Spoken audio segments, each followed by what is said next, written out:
Cloud शहजादी। एक दफ़ा का जिक्र है कि एक दूर दराज की सल्तनत में नायला नाम की एक खूबसूरत शहजादी रहती थी।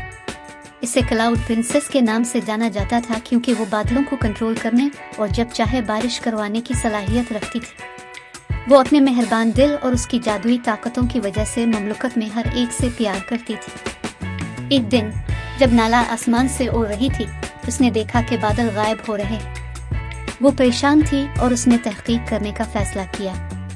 वो सल्तनत के सबसे ऊंचे पहाड़ पर उड़ गई, जहां उसे शैतानी जादूगरों का एक गिरोह मिला जो तमाम बादलों को चूसने के लिए एक मशीन का इस्तेमाल कर रहे थे। नाला जानती थी कि इसे जादूगरों को रोकने और अपनी बादशाही बचाने के लिए कुछ करना है। वो उड़कर अपने महल में वापस आई और बादशाही के तमाम बहादुर शूरवीरों, अक्लमंदों और ताकतवर परियों को उसकी मदद के लिए बुलाया। हैरत अंगेज और दिलचस्प कहानियों के लिए बरा करम मेरे चैनल को लाइक, शेयर और सब्सक्राइब करें। उन्होंने मिलकर एक मंसूबा बनाया। शूरवीरों ने शैतानी जादूगरों का ध्यान बटा दिया, जबकि परियां मशीन के गिर्द ढाल बनाने के लिए अपने जादू का इस्तेमाल करेंगे। जादूगर मशीन को गैर फाल करने के लिए अपनी ताकतें इस्तेमाल करेंगे और नाला बादलों को बादशाही में वापस लाने के लिए अपने बादल के जादू का इस्तेमाल करेगी। मंसूबा काम कर गया और बादल बादशाही में वापस आ गए, तमाम लोगों के लिए बारिश और खुशी लाया।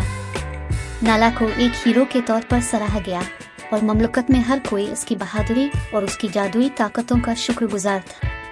लेकिन नाला जानती थी कि इसके इख्तियारात एक बड़ी जिम्मेदारी के साथ आए हैं। उसने अपने अब से और अपने लोगों से वादा किया था कि वो अपने इख्तियारात को हमेशा भलाई के लिए इस्तेमाल करेगी और अपनी बादशाही को किसी भी नुकसान से बचाएगी।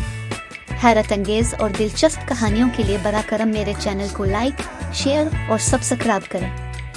और इस तरह नाला क्लाउड शहजादी बनी रही, जो उसे जानने वाले सभी लोग प्यार करते और उनकी तारीफ करते थे। इसकी कहानी ने ममलकत में बहुत सी नौजवान लड़कियों को इसकी तरह बहादुर, मेहरबान और जिम्मेदार बनने की तरगीब दी। और जब भी बादल बादशाही में बारिश लाते, लोग बादल शहजादी की कहानी याद करते और शुक्रगुजारी और खुशी से भर जाते।